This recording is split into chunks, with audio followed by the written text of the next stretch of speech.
Hello everybody, this is Kriti. So in today's video, we'll be talking about the Medical Termination of Pregnancy Amendment Act 2021 and its comparison with that of the Parent Act, that is the MTP Act 1971.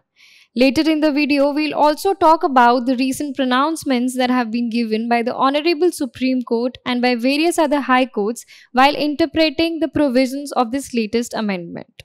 Moving on, let's first discuss that what is the meaning of the term medical termination of pregnancy.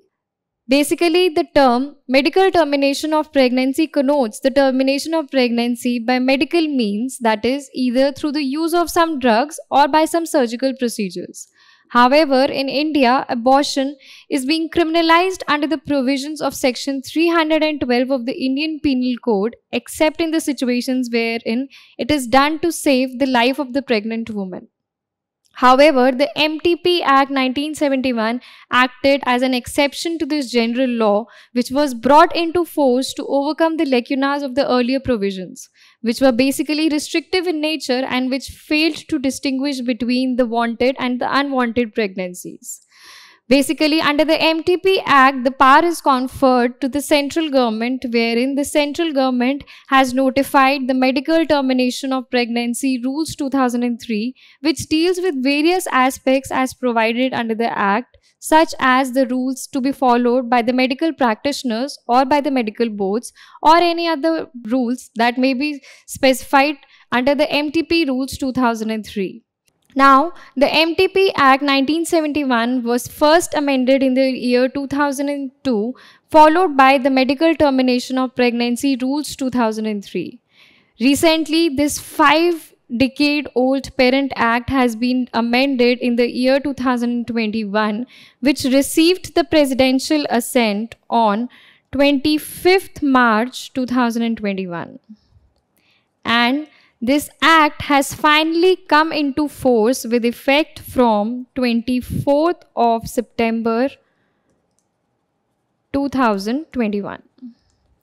Now, moving on to the object and purpose of this enactment, basically the object of this amendment was to ensure that the applicability of this act extends to all categories of women, that is, even to a single mother or to an unmarried woman also. Broadly, the purpose of this enactment was to ensure that a platform is provided to the pregnant woman for safe and legal abortions, thereby reducing and curtailing the mortality rate amongst the pregnant women. Another aspect that this amendment has taken into consideration is that now the Act takes into consideration the impact on the mental and physical health of the pregnant woman who is forced to continue the unwanted pregnancies. Now, let us try to draw a comparison between the latest amendments that have been brought in with the introduction of the 2021 Act and as to what were the provisions that were provided under the Parent Act, that is MTP Act 1971.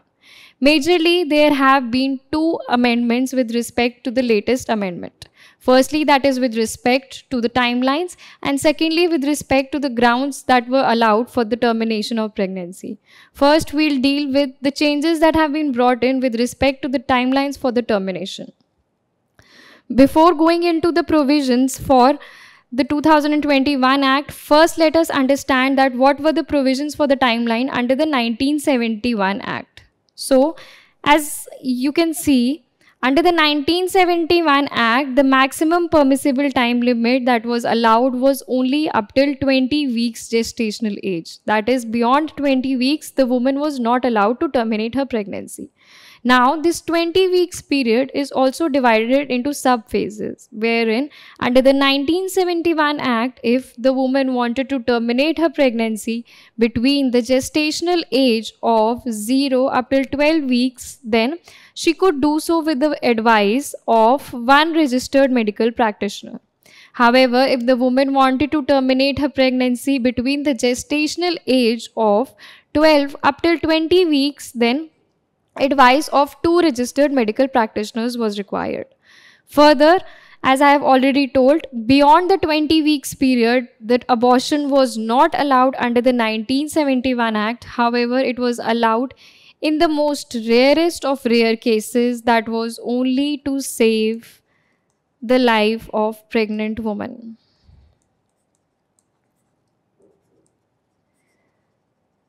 So, these were the provisions with regard to the timeline under the 1971 Act. Now, moving on to the provisions under the Amendment Act of 2021, the most major change that has been brought in is that now the woman will be allowed to terminate her pregnancy up till the gestational age of 24 weeks. That was earlier limited to 20 weeks under the 1971 Act. So now the woman shall be allowed to terminate her pregnancy up till 24 weeks as introduced by the Amendment Act of 2021. Further, this 24 weeks period is subdivided into two phases, wherein if the woman wants to terminate her pregnancy between the gestational age of 0 up till 20 weeks, then the advice of one registered medical practitioner shall suffice.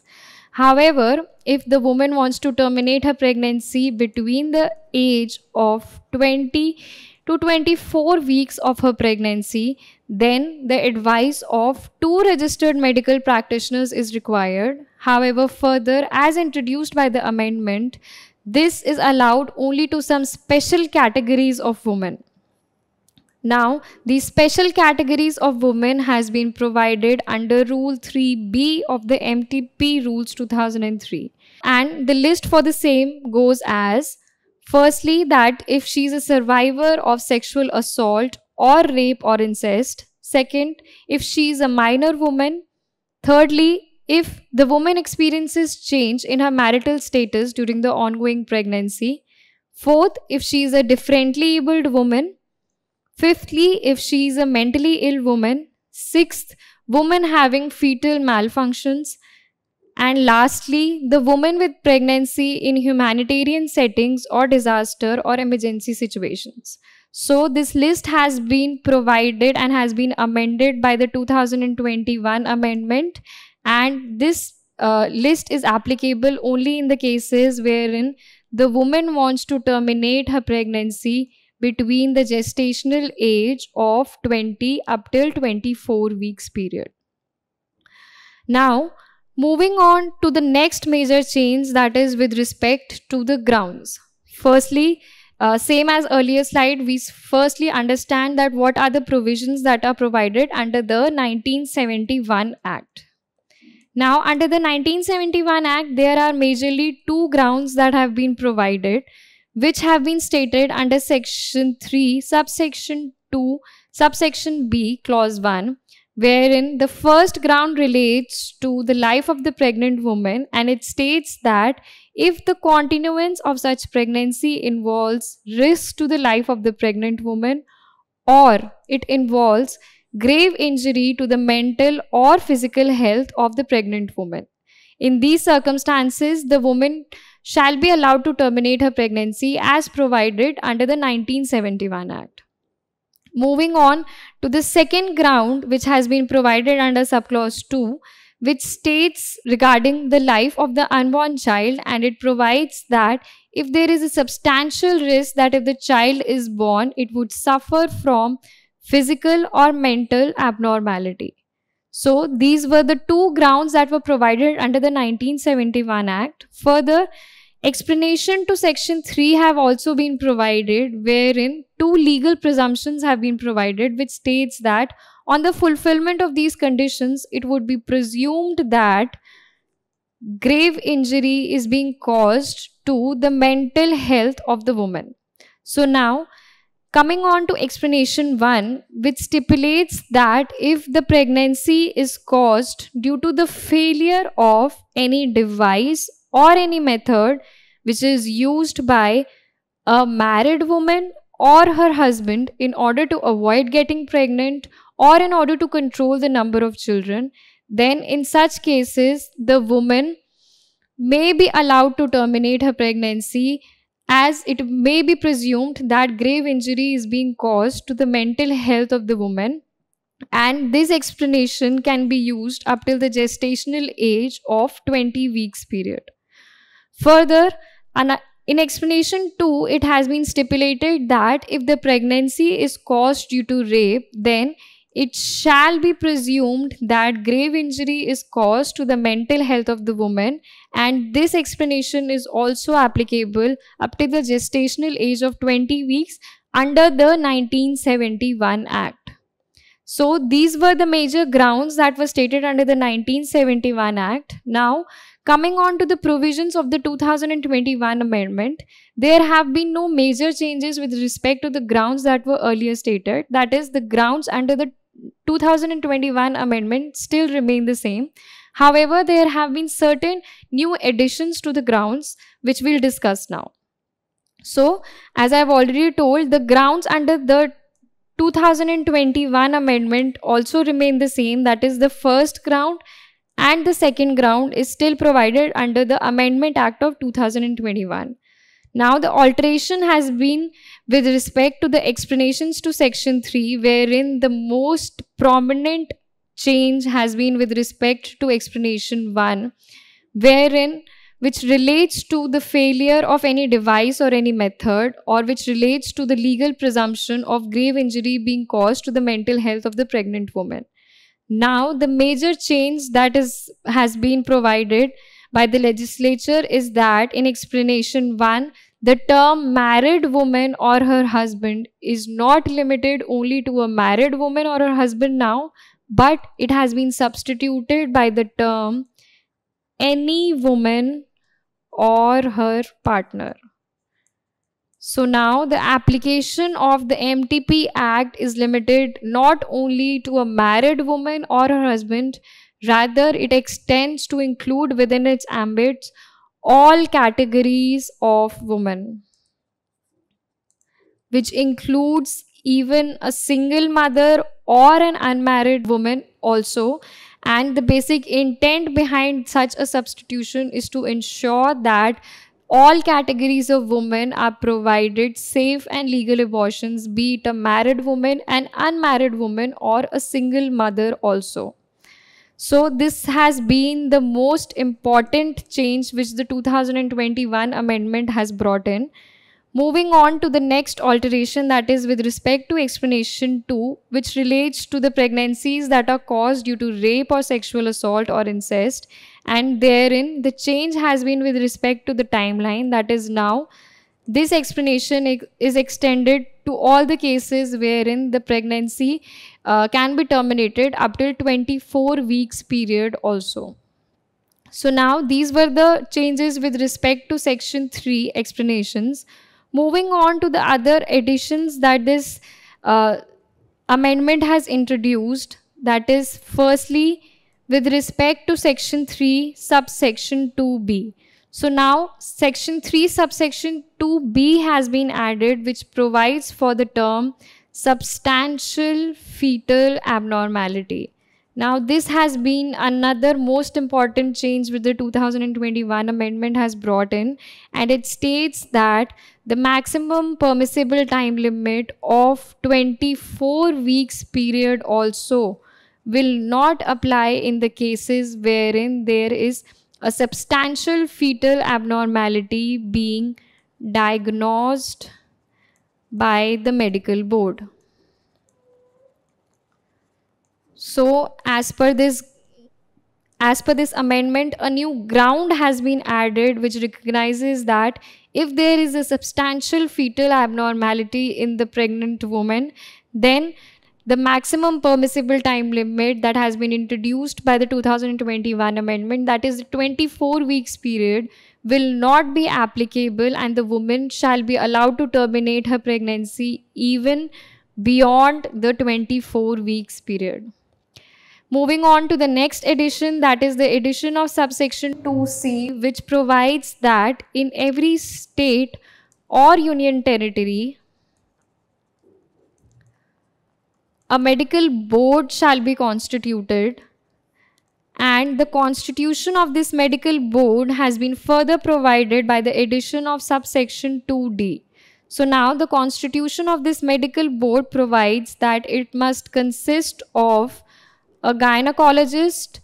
secondly a pediatrician, third a radiologist or a sonologist, and fourthly and lastly, such other member as notified in the official gazette by such state or union territory. So this is with respect to the additions that have been provided to section 3. Moving on to the next addition that has been brought in by the Amendment Act of 2021, that is another section, that is section 5A has been added, which provides the provision for the protection of the privacy of women. Now, under this section, it has been provided that any woman who terminates her pregnancy as per the provisions of the MTP Act shall not be bound to reveal her identity, and it mandates that no registered medical practitioner shall reveal the identity and details of such pregnant woman and her termination to any person except to a person authorized in law. So now the Act has recognized the protection of the privacy of the pregnant woman, and to ensure that they do not have to face any social stigma and harassment, and thereby they are not curtailing their right to safe and legal abortions. And thereby the legislature has ensured that the details and the identity of a minor child or that of a pregnant woman under this Act shall always be protected, and it should not be revealed in any police report or investigation by the investigating officers or by the registered medical practitioners except to a person authorized by law for the time being in force. So these have been the major changes that have been brought in with respect to the timelines and with respect to the grounds that have been introduced by the Amendment Act of 2021. So now let's quickly try to revise that what have been the major changes with respect to the amendment through the way of another flowchart. So now let us first see that what were the provisions that were provided under the 1971 Act. So as you can all see, under the 1971 Act, the maximum permissible time limit that was provided was only up till 20 weeks. And if the woman wants to terminate her pregnancy between 0 up till 20 weeks period, then the advice of one registered medical practitioner would suffice. Further, if the termination was to be done between the gestational age of 12 up till 20 weeks, then the advice of 2 registered medical practitioners was required under the provisions of the MTP Act 1971. And under the 1971 Act, the termination beyond 20 weeks period was not allowed, but it was allowed in the rarest of rare circumstances, that was to save the life of the pregnant woman. Now, coming on to the provisions of the 2021 amendment, the major change, as already discussed, has been that this period of 20 weeks has now been extended to 24 weeks period. Further, this 24 weeks period is again subdivided into 2 phases, wherein if the woman wants to terminate her pregnancy between 0 up till 20 weeks, then under the 2021 amendment, she could do so with the advice of one registered medical practitioner. And if the termination is to be done within the gestational age of 20 up till 24 weeks period, then the advice of 2 registered medical practitioners is required, and it can be done only in some special categories of women which has been stated under Rule 3B of the MTP Rules 2003. Moving on to another ground that has been added by the way of Amendment Act of 2021 is that this 24 weeks period will not apply in the cases wherein there is a substantial fetal abnormality that has been added by Section 3 subsection 2B, which recognizes that if there is a substantial fetal abnormality, then the woman shall be allowed to terminate her pregnancy even beyond 24 weeks period. Now, what is the meaning of the term substantial fetal abnormality has not been expressly provided in the provision, and thereby we'll have to understand this with the help of a recent ruling which has been given by Honorable Justice Pratima M. Singh while explaining the meaning of the term substantial fetal abnormality that has been added as a ground under the 2021 amendment. Moving on to another addition that has been made, that is with respect to section 3 subsection 2c, which provides for the constitution of a medical board in every state or union territory, and the constitution of this board has been laid down under section 3 subsection 2d. Besides this, I have already told you that another section 5A has been added, which provides for the protection of the privacy of women.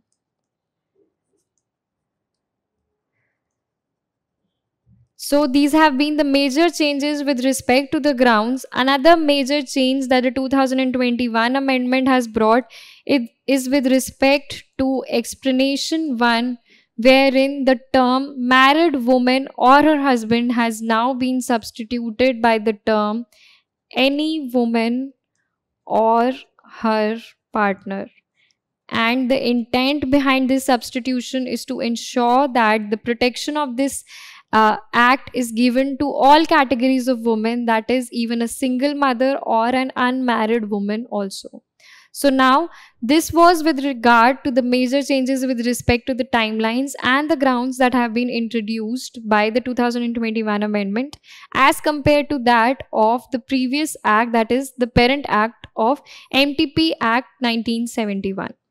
Now moving on, we'll discuss that what have been the recent rulings that have been given by the Honorable Supreme Court and by various other high courts while interpreting the provisions of this latest amendment. So the first judgment that we are going to discuss today is the landmark judgment that has been given by the Honorable Supreme Court on 21st of July 2022 in the case of X versus Principal Secretary, Health and Welfare Department, Government of NCT of Delhi and another. So this judgment has been given by a 3-judges bench which was led by Honorable Mr. Justice Dr. D.Y. Chandrachud, consisting of Honorable Mr. Justice J.B. Pardiwala and Honorable Mr. Justice A.S. Bopanna. Now coming on to the facts of the present case, basically in this case there was an appellant X who was merely 25 years of age and she was pregnant by the gestational age of 22 weeks at the time that she approached to the court to seek the termination of her pregnancy. Now, the petitioner in this case was contending that since she is an unmarried woman and she had become pregnant out of a consensual relationship with her partner, but now her partner is refusing to marry her. So thereby she desires to terminate her pregnancy since she is an unmarried woman and she does not have the resources to nurture the child. Also because she was afraid of the social stigma and harassment, thereby the appellant in this case wanted to terminate the pregnancy. Now, when the matter reached before the Delhi High Court, the court rejected her contentions and the court in this case had said that in the facts of the present case, Section 3, subsection 2b of the MTP Act does not apply, and also since she is an unmarried woman whose pregnancy arose out of a consensual relationship, thereby she is not covered under any of the subclauses of Rule 3b of the MTP Rules 2003. So now, in this case, in the proceedings before the Honorable Supreme Court, the court in the first instance had ordered the termination of a pregnancy subject to the report that was submitted by the medical board constituting in the AIIMS Hospital, Delhi. In this case, the issue before the highest court was regarding the interpretation of Rule 3b of the MTP rules and whether the exclusion of an unmarried woman from these rules was legitimate or not. So the court, while making its observation in this case, had made a very prominent remark wherein the court had said that the discrimination between a married and an unmarried woman is unconstitutional and that all women have the right to safe and legal abortions. The court, after observing the judgment that was given by the Delhi High Court, the court had said that they have given a very restrictive and narrow interpretation to the Medical Termination of Pregnancy Rules 2003. Moving on to the observations which the court had given in this case, basically the court, while interpreting Rule 3B of the MTP rules, observed that there is no logic behind excluding an unmarried woman or a single mother from the applicability of Rule 3B of the MTP rules. And the court said that such a narrow interpretation is against the Article 14 of the Indian Constitution. Further, in this judgment, the court intended to significantly elevate the right to privacy and dignity as warranted under Article 14 of the Indian Constitution, along with the right to physical and reproductive autonomy to the pregnant woman. So the court in the present judgment had said that the choice whether to have a children or not is guaranteed under Article 21 of the Indian Constitution, which pertains to both a married woman or an unmarried woman equally. Further, while making its observation, the court in this judgment had interpreted the meaning of the term grave injury to the mental health of the pregnant woman, which has been provided as a ground for the termination, and the court had said that the term mental health used in this ground cannot be given a narrow and restrictive interpretation, and that it should be used in a broader sense, which must not only be restricted to include mental impairment or mental illness. Moving on to the another observation that is worth mentioning in this judgment, the court in this judgment had said that rape includes marital rape for the purposes of interpretation of the Medical Termination of Pregnancy Act 2021.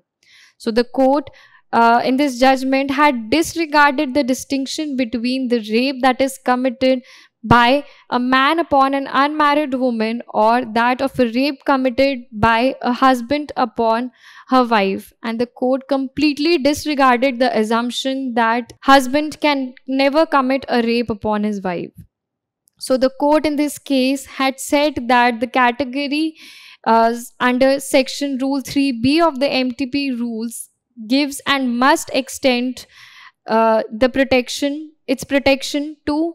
a married woman also. So the court, while making this observation in this judgment, had said that, and I will quote, that the natures of sexual violence and contours of consent do not undergo a transformation merely because one decides to marry. So the court in this case had said that the term rape under Rule 3B of the MTP rules includes marital rape for the purposes of the interpretation of these provisions. However, the court in a passing reference had also said that such an interpretation does not have the effect of striking down exception 2 to section 375 of the Indian Penal Code, which decriminalizes marital rape, and that such an interpretation is limited only for the purposes of the interpretation of the Medical Termination of Pregnancy Act 2021. Further, in this judgment, the court had said that in order to attain the benefit of Rule 3B subclause A of the MTP rules, a woman shall not be duty bound to take recourse to legal proceedings in order to prove the fact of sexual assault, rape or incest, and that in any FIR or police report, the identity and the details of such victim or her family shall not be revealed for the purposes of the protection of the MTP Act 2021. So these were some of the most important observations which the Hon'ble Supreme Court had made in this case, and these principles have been further reiterated in various judgments that have been given by various other high courts, wherein the first judgment that we are going to discuss is given by the Honorable Delhi High Court by Honorable Justice Pratima M. Singh in the case of Mrs. X versus GNCTD and another, which was given by the Delhi High Court on 6th of December 2022. Now, in this case, the facts before the Delhi High Court was that there was the petitioner X, who was aged about 35 years of age, and she was a married woman, and she had moved to the court to seek the termination of her 33 weeks pregnancy. Now, in this case, the woman wanted to terminate her pregnancy because of the cerebral abnormalities that were recovered in the ultrasound reports. When the matter came before the medical boards that was constituted by the LNPG Hospital Delhi, the medical board in this case denied the termination. However, the court said that the degree of handicap could not be predicted with absolute certainty. However, the medical board said that the condition of the fetus is compatible with life. So now the issue before the court in this judgment was whether such an abnormality constitutes to be substantial fetal abnormality as added by the ground of Section 3 subsection 2b of the Amendment Act of 2021. Now, in this case, coming to the observations, Justice Singh in this case had observed that since the medical board had failed to give a categorical opinion on the life of the fetus and that of the pregnant woman, thereby such risks and uncertainty ought to favor in protection of the rights of the pregnant woman who wants to terminate her pregnancy. Moving on, Justice Singh in this case observed that since the term substantial fetal abnormality has not been expressly defined under the provisions of the MTP Act, thereby assistance has to be taken from various external resources to understand this term. So Justice Singh in this case had taken the reference from various foreign enactments such as that of US, UK, Northern Ireland and Florida, etc. And the court observed that the term substantial fetal abnormality in the foreign enactments has been interpreted to include various fetal abnormalities or severe and serious fetal abnormalities. But the court in this case observed that the term substantial fetal abnormality has to be interpreted in a broad and wide manner, and thereby it cannot be limited to include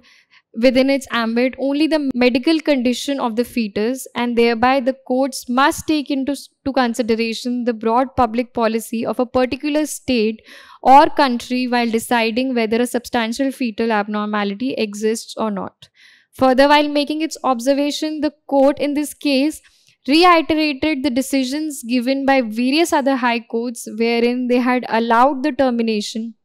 even in the 9th month of the pregnancy owing to the substantial fetal abnormalities. The most important observation that the court has made and given in this judgment was that the court had said that the ultimate decision in such cases ought to recognize the choice of the mother as also the possibility of a dignified life for the unborn child. Lastly, the court in this judgment had observed and emphasized the role that is played by the reports that are submitted by the medical boards. And lastly, they have given a list of factors that the medical boards must consider while preparing such reports, as it has the authority in influencing the answer of the courts to allow the termination or not. Now, moving on to the other rulings that have been given by various other high courts. Thirdly, the judgment that I am going to discuss is the case of N versus Secretary, Health and Welfare Department, which has been again given by the Delhi High Court, presiding by Honorable Justice Pratima M. Singh, recently in the year 2023. Now, in this case, the issue before the courts have observed that the registered medical practitioners are often reluctant in terminating the pregnancies without reporting the case under Section 19 of the POCSO Act 2012, that is, the Protection of Children from Sexual Offenders Act 2012. Basically, under Section 19, subsection 1 of the POCSO Act, it has been mandated for any person or even a minor to report an sexual offense which is committed against a minor to a special juvenile unit or to the local police. However, as per the mandate of Section 3 of the MTP Act and by the latest amendment introduced, the intent of the legislature is to ensure that the details of a minor who is a victim of sexual assault or rape has to be protected in all circumstances. So the court in this case had reiterated the principles of the judgment given by the Honorable Supreme Court in X versus Principal Secretary, wherein the court had said that in order to grant the benefit of the rules of medical termination of pregnancy rules, and that to the minors, it is important that the provision of Section 19 of the POCSO Act is harmoniously construed with that of Section 3 of the MTP Act 2021. So thereby the court in the present judgment had directed the Delhi government to issue circulars directing that the identity and details of the minor child who has been a victim of sexual assault or rape and who seeks to terminate her pregnancy under the MTP Act 2021 shall not be revealed to any person except to a person authorized in law as provided by the provision of the amendment that has been introduced. Further, in this judgment, the court had also said that on a request made by such minor or her family, if a medical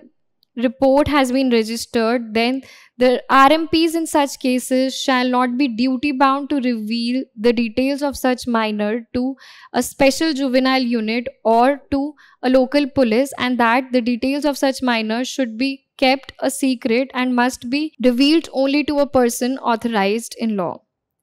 Moving on to the next case, that is the case of minor R through mother H versus state, NCT of Delhi and another, which has been given again by the Delhi High Court, which was led by Honorable Justice Swankanta Sharma. Now, in this case, the court had permitted the termination of pregnancy of a 14-year-old minor rape victim who was 25 weeks pregnant. And in this case, the court has issued guidelines to be kept in mind by the investigating officers in terminating the pregnancies amongst such minor child who have been victims of sexual assault or rape and who seek to terminate their pregnancy up till the gestational age of 24 weeks period. So in this case, the court had mandated that a urine pregnancy test must be conducted by the medical board while examining such a victim of rape or sexual assault, and the court had laid down that whenever a desire of such victim has been portrayed before a medical board, such medical board must act expeditiously on such request and should consider the termination of the pregnancy even on the same day. So the court in this case had recognized that the choice of whether to have a child or not and the choice to say yes or no must belong solely to the pregnant woman, and it must not be interfered with by any external sources or any third party. Thirdly, the second last case that we are going to discuss is the judgment given by the Kerala High Court recently in the case of RMOL PS versus Union of India. Now, in this judgment, the Honorable Court has given a new dimension to the interpretation of the Amendment Act of 2021, and the court had recognized that drastic changes in the marital relationship constitute and fulfill the condition of a change in the matrimonial relationship during the ongoing pregnancy as provided under the subclauses to Rule 3B of the MTP rules. Additionally, the court in this case had said that even though the pregnant woman has not been legally divorced, even then the husband's consent in terminating the pregnancy shall not be a prerequisite for the woman to terminate her pregnancy. Lastly, the judgment that has been given recently is by the Bombay High Court, which has been given recently in the year 2023 in the case of ABC versus State of Maharashtra, wherein a division bench has again given a new scope and dimension to the Amendment Act of 2021, and the court in this case had allowed the termination of a 35-week period pregnancy of a married woman who wanted to terminate her pregnancy owing to the substantial fetal abnormalities. So again, with this judgment, the court has reassured that the ultimate decision in terminating the pregnancy belongs only to the pregnant woman, and that the ultimate decision can never be of the medical board, since in this case, the medical board had denied the termination, but in spite of that fact, the court had allowed the termination of the pregnancy because substantial fetal abnormalities were involved. So the court wanted to protect the life of the pregnant woman, and also the court wanted to ensure that a dignified life is being provided to the unborn child. So now, these were some of the recent judgments and the rulings that have been given by various high courts and by the Honorable Supreme Court while interpreting the provisions of the MTP Act effectively and efficiently, whereby the courts have given a new dimension and scope to the latest Amendment Act of 2021. So now I hope that you have understood the comparison of the provisions that have been recently changed by the Amendment Act of 2021 in comparison with that of the Parent Act, and I have also been able to lay down the latest developments in the law relating to this subject by the help of the latest rulings on this. That is all from my side. Thank you.